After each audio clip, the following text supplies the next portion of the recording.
Come to the zoo, it's what we do. Always walk back. Come to the zoo, it's what we do. Always walk back. Always walk back. Come to the zoo, it's what we do. Always walk back. There's plenty to tell you with Jack's Animal Fun Facts. Jack's Animal Fun Facts. Jack's Animal Fun Facts.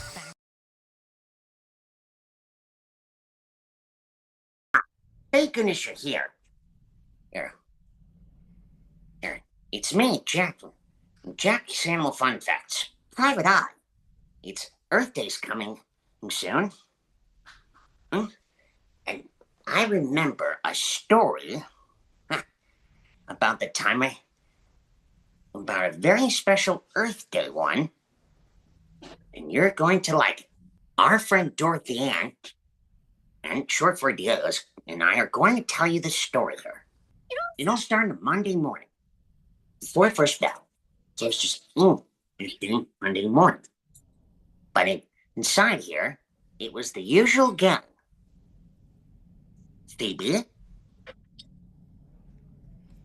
Arnold, Wanda, Keisha, there's Dia, Carlos, and Tim. Oh, and there's Ralphie. It's Earth Day. The day we celebrate about taking care of our Earth. Anyone ordered Earth Day surprise present for Miss Frizzle. We were waiting for it to arrive. That was the day. Carlos was impatient. Frizzle will be here any minute. Meanwhile, Tim was seriously stuck on his essay assignment. What does Earth Day mean to you? He turned to Phoebe and she said, Earth Day means thinking about how animals and plants all live together, like those squirrels and that oak tree. She's right. And it's all about connections. But Tim was not so sure till Liz showed up. It's Earth Day. Do you know where your teacher is? Good morning, class. That's right. Miss Frizzle, the science teacher. Happy Earth Day, my friend. Oh, my favorite holiday. Earth Day, which is the best here, is one of my favorite holidays in the world. As you know, conservation work never ends. One of my mottos. Why, thank you, Liz. Congratulations, Ms. Frizzle.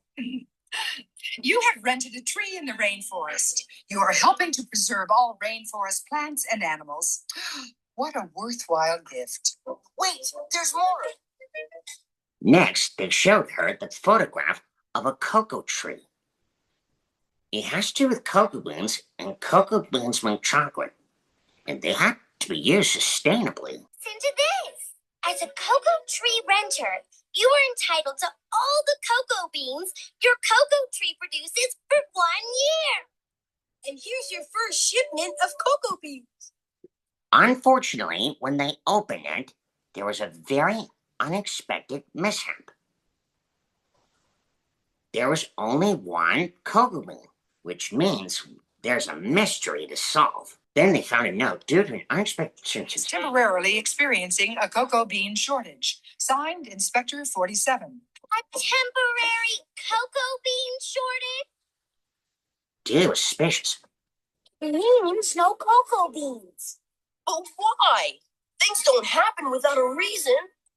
A meaningful point, Tim. I knew that look. I didn't even have to ask, but I did. Miss Frizzle, where are you going? To the rainforest. The Amazon of South America. And so they sped on their Magic Schoolbus. Tangle the web of mystery that surrounded the missing cocoa beans. Blimp mode, all set. Don't worry, guys. According to my sense of truth, justice, and the Milky Way, I'll crack the case of the missing cocoa beans, or my name's not Detective D.A.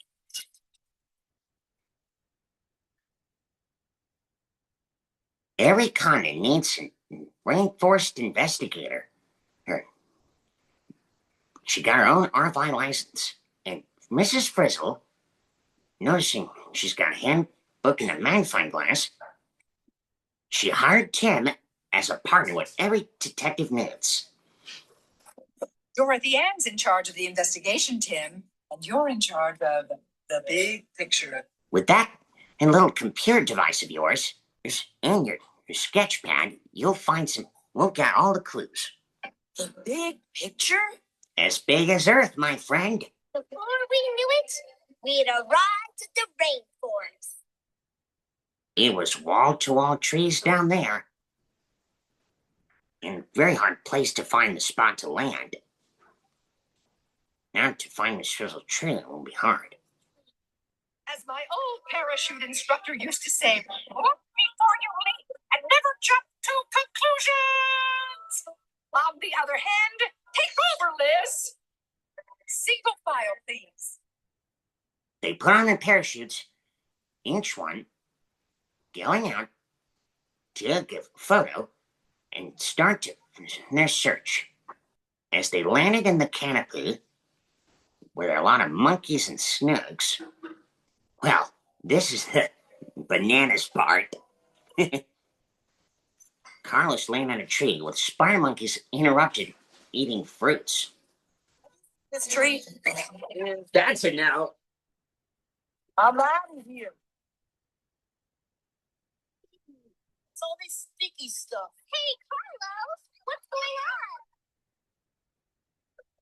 on? They weren't expecting visitors. Let's get out of here. Yum, fruit juice. Wow. Those monkeys are regular juicers for all these ants. Yikes.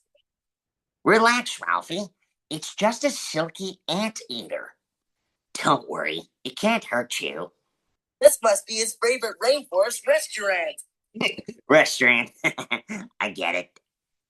That Carlos, he makes a lot of good jokes that I agree with. There are different kinds of trees in the rainforest. Those are curassows and agoutis. They're eating fruit together. Tim wondered about these animals, if they like cocoa beans. But Dia wanted to bark up the right tree here. She was suspicious about this Inspector 47 here. You mean like a suspect? I'm afraid so. As you might say, my friends. Innocent until proven guilty. They started searching for clues. However, we've got clue number 1, the note, and 1 cocoa bean. He should found the match. Your cocoa tree, all right, Miss Frizzle. Oh, it's beautiful. I just want to hug it. Sorry, Miss Frizzle, you can't catch a thing. According to my handbook, we've got a test for fingerprints.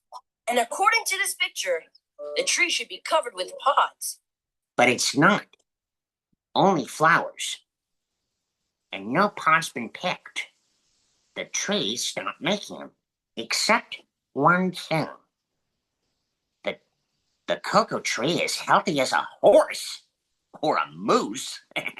Suddenly, a net appeared out of the ground. And now they're stuck. I knew the rainforest would net some surprises, but I didn't expect to be in the net at all. Congratulations, DA. Looks like this case is all wrapped up. Carlos. Suddenly, they heard a sound of an approaching truck, and then a very strange figure appeared out of the air. Before he's about to get his hands on the class, All you captured is trouble, mister. Rainforest investigator, mon Dieu! My apologies. he begged not to be informed to Inspector 1, and with a suspicious look, he introduced himself. I'm Inspector 47. This is my little patch of rainforest. Well, this is a tree we rented for Miss Frizzle. Well, Inspector 47 was surprised. You are concerned about the cocoa bean shortage? Yes, sir. You're not alone. Neither is Miss Frizzle's cocoa tree. It looks like none of these cocoa trees have pods. Looks like That cocoa tree is not the only one here, I'm afraid. Well, they used to, but for some reason, all of the pods have gone poof. That is the bad. Another clue here, a dried up mud wallow. He also mentioned bugs and peccaries, which meant thought this ridiculous. However, he had suspicious about Inspector 46. Yeah? What's that got to do with anything? Well, he explained. My neighbor is madly jealous of my bug-free, peccary-free, mud-free place of work. That's what he thought. But I don't tolerate false accusations. My mom warned me about that. Believe me. As he drove off, they found a cocoa pod rind, or a shell. If the bugs and peccaries could have something to do with the missing cocoa bean. They have to get the information first and get to the bottom to review the case. Even though they're healthy, what made them stop? That's when Wanda found a hummingbird and a heliconia flower. There are 200 different kinds of hummingbirds in the world. Where's he going? The hummingbird is carrying pollen on its beak and forehead while it's sipping nectar. A thirsty hummingbird can drink the nectar in about 10 minutes to get its energy. As my cousin Bee always says, pollen's gotta travel for its wonders to unravel. The pollen is the next clue. Carries pollen from flower to flower, pollinating them so they turn into seeds or fruits or bean pods. Just as Tim suspected, Keisha decided to see if the pollen is still here. Pollen is a tiny grain or powdery like dusty substance inside, except for one little tiny problem. This is an orchid bee. It couldn't pollinate. Why not? This bee is too big to get into a cocoa tree flower. If the bee is too big, then it must be a really tiny insect that carries pollen between the flowers of cocoa trees. So they decided to find a place where there's plenty of mud, where bugs and peccaries are, to see if it has to do with the connection. Have turned into the mystery of the missing insect. The Magic Schoolbus transformed to a jeep here, and they arrived into a muddy area. But you're ignoring the mess here. None of them feel upset here much. Inspector 47 sure's got a thing about mud. And I've got a hunch it has something to do with the missing cocoa beans. Then there was trouble. Ralphie saw something ahead. Is it just me, or are we about to get down and muddy with a pack of peccaries? Miss Frizzle applied the brakes, but it was too late. They slipped and splashed.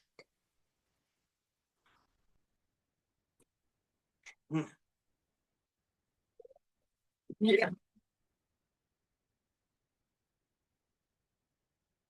I'm okay.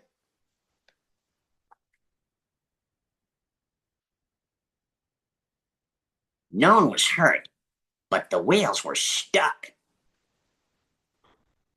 So for me, a little spring boost.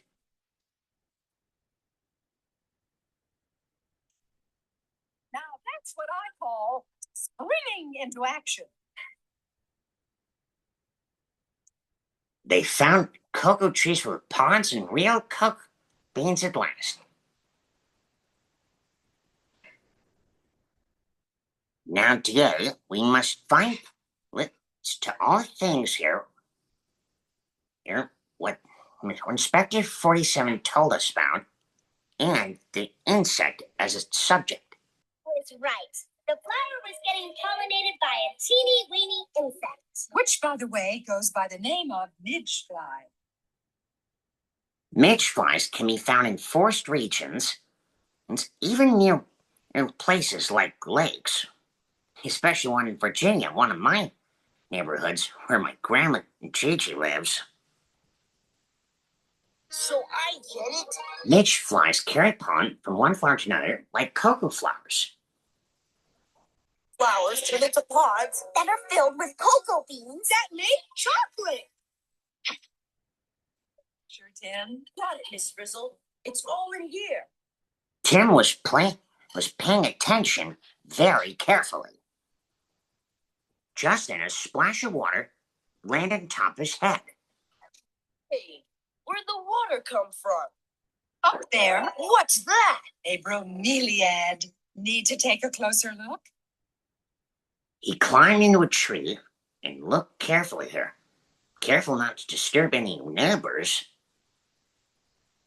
There's slug drinking water, a baby green iguana taking a bath, and a mother poised frog laying eggs and having tadpoles. All connected. It's like we're all part of the same tiny world, living, eating, and hatching in this one little pool of water. Bromeliads don't grow on the ground. They grow on trees. They are epiphytes. That means they're plants that depend on water, air, and sunlight to get their nutrients. They grow in the branches and high up in the trees. Unlike these midge flies, it's got nothing to do with our cocoa trees. If we can get these midges back to Miss Frizzle's tree, our problem's solved. Not to find the connection yet. Tim reminded we don't want to be back where we started. Let's not be stubborn. We must find out and learn the connections of the ecology. These aren't always what they seem, like this bromeliad. It's not just a plant, it's a pond of water, too. And things live in water. We don't want to take away anything. Suddenly, Tim slipped from the tree, landed in the mud.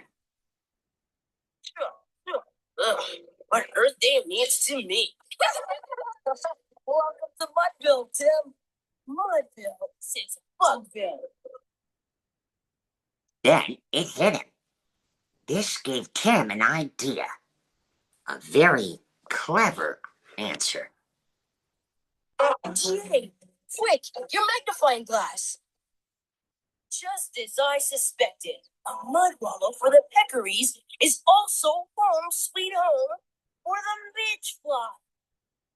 That's exactly why here. Mud wallows are made by peccaries. Peccaries make mud puddles called wallows. They roll around in the mud until they're covered in a thick coat, and they let the mud dry and protects their skin and their fur from the sun and insects. But midge flies and peccaries get along with each other. Why not? It's a good place to lay their eggs and raise their larvae. It turns out the answer to what had happened. Inspector 47 got rid of the peccaries, which got rid of the mud wallows, which got rid of the insects. And the cocoa pods aren't produced because the cocoa flowers are not pollinated. And Inspector 47 is our culprit hero. I wouldn't call him a criminal, but we better find him. But how did we get rid of the peccaries? A herd of peccaries stampeded right toward them. These are white-lipped peccaries. Liz knew exactly what to do. He plunged in the bus, turned on some hand grabbers, and picked them up, but not some dead or carried by the peccaries. Follow those peccaries, class. Pursue them. Peccaries are very fast runners. Just as they're heading back in Inspector 47's patch in the rainforest, they were heading right toward the inspector.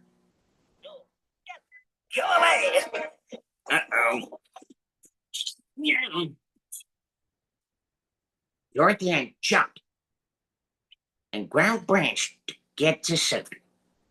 She's out of harm, but Inspector 47 was really upset. Was just about to say nasty things about him. Dorothy Ann explained that the peccaries weren't a problem or a bunch of dirty fellas, and she's no comedian either.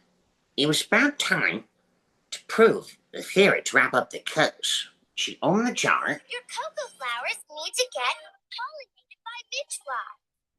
While mud wall is placed to breathe in, mud walls are made by peccaries.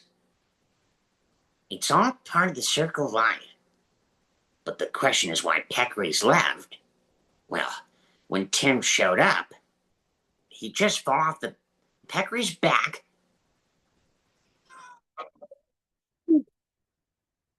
Nice of you to drop in, Tim. They found the last clue. What is it? The peccaries left because there was no ground to wallow in. Because you, Inspector 47, cover the rainforest floor with artificial turf. After a little confession, Inspector 47 realized he made a big mistake. He felt very bad, but he didn't understand why it would mess it up. Then Tim showed him the big connections. Whether it's the brossomum tree that feeds the monkey, that feeds the ant, that feeds the anteater, or the tree that gives the bromeliad plant a lift to the light, which then gives animals in the trees a place to drink, to eat, and to breed. The truth is, the rainforest is filled with plants and animals that are connected in trillions of ways. And all the connections in this big picture form a web, the web of life. And All plants and animals, including humans, trees, plants, or inspectors are part of the web. It's what Earth Day is all about. Inspector 47 felt mighty bad here. Did he spoil it? Miss Frizzle just comforted him, just saying, Nothing has been ruined. It hasn't? No! We can repair the link between peccaries and cocoa beans by returning things to the way they were. it seems Inspector 47 decided one choice to rip up this artificial turf with his bare hands. So, the mystery was solved.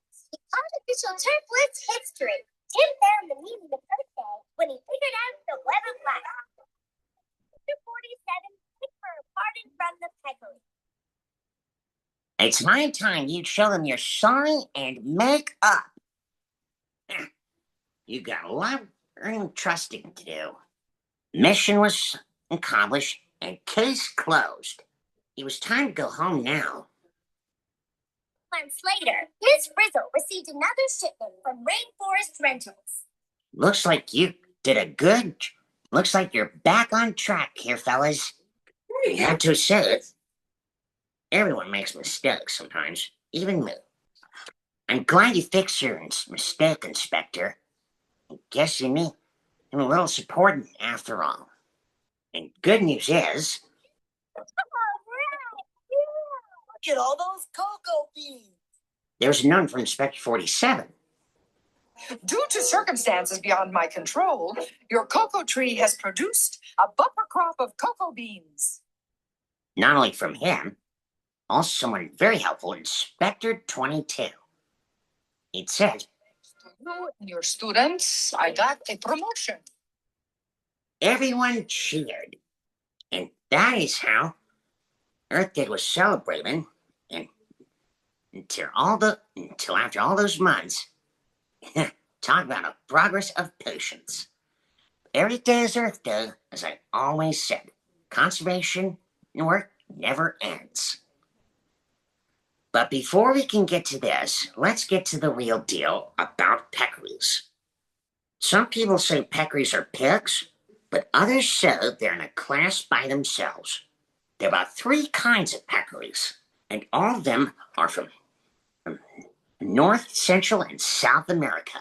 How many kinds are there? There are exactly 3. This one is a white-lipped peccary. This one is called the collared peccary, or javelina. One of my friends had an encounter with them. And last but not least, the chalk-cone peccary. Just like the ones here at the San Diego Zoo. I've seen them a lot.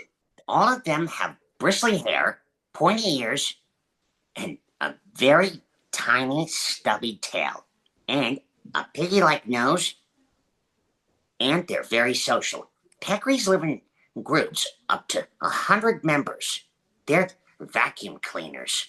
They have distinctive odor. They'll eat just about anything. However, peccary is something you have to be very careful around. They can be very dangerous if attacked or threatened, especially when protecting their young. When they get in trouble, they don't back down, and they're really riled up when they make this noise. It's just their way of defending themselves. However, peccaries are always sticking together, and they stand together whenever defending themselves against predators like bobcats, cougars, and jaguars. It's just what they do. Despite this, peccaries have tough jaws when it comes to eating plants, especially cactus. But why exactly are they from? While Chacon peccaries live in the Chacon forest, like the white-lipped peccary, the Chacon peccary is also endangered. They need our protection. And this is where Chacon peccaries live. The white-lipped peccary gets its name from the color. Besides rainforests, they like grasslands, mangroves, deserts, and grasslands, which is the home of these guys. Besides plants, peccaries like nuts, fungus. They're also known to eat worms and snails. Sound like Pumbaa the Warthog, I know. But I'd rather stick to mangoes. Those and bananas. What about the collared peccary? Well, these guys are very special. Interesting here. While they like palm nuts, fruits, and beans, I tried beans and chipotle here. I wasn't scared. But while they're very caring of their young, peccaries are mammals. You believe it or not, you're a mammal too. And believe me, always treat animals with care, no matter who's tough or not.